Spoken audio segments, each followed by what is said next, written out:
When you were being interviewed by Tammy Simon, I heard you tell some story about how you had the week from hell in a Buddhist, I guess it was a Zen retreat, with mosquitoes the size of crows, and it was just like this horrible, intense thing. But you had some profound, real awakening at the end of it. Was that a real important watershed moment that we want to touch on? I've had a lot of watershed moments. That was certainly one of them, although I wouldn't call it an awakening technically. Okay. And it was, yeah, I talk about that a lot because it's hard to forget. That was my first full-on meditation retreat. And it was within the context of Japanese Zen done in Japan. And yeah, it was, it was rough. Yeah, it was rough.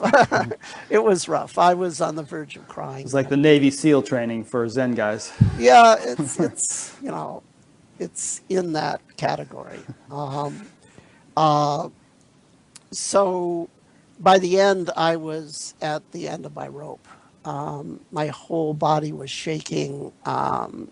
My mental state was actually shifting towards paranoia and delusion. I was, emotionally, like I say, I was just on the verge of crying, terrified, and just in shaking, like almost pass out kind of pain. I mean,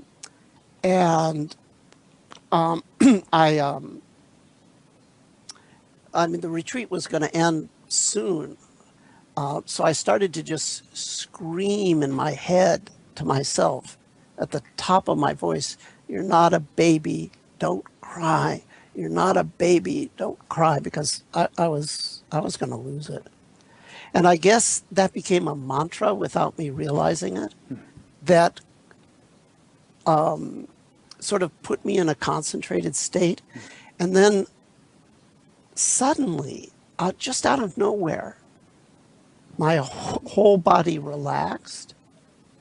My mind stopped. The pain was still there, but instead of being like a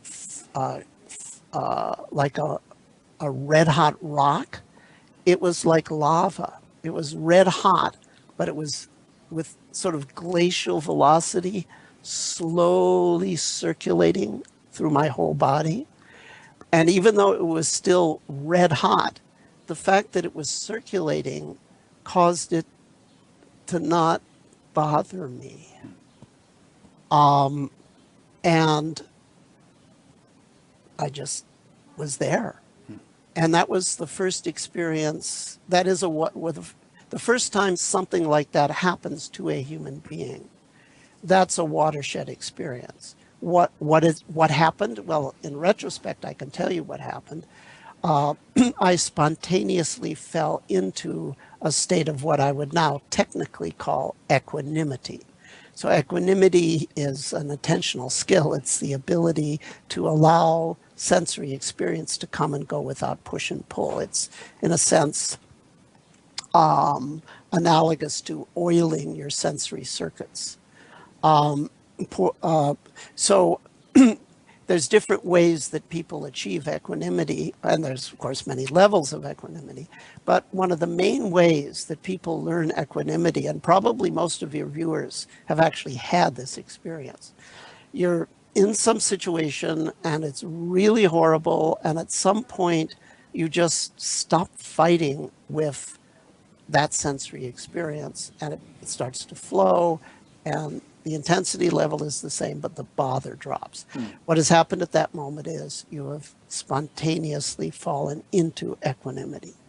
And if you remember what that's like, the more you remember what that's like, the more it's likely to happen to you, until you can access that on demand anytime you want.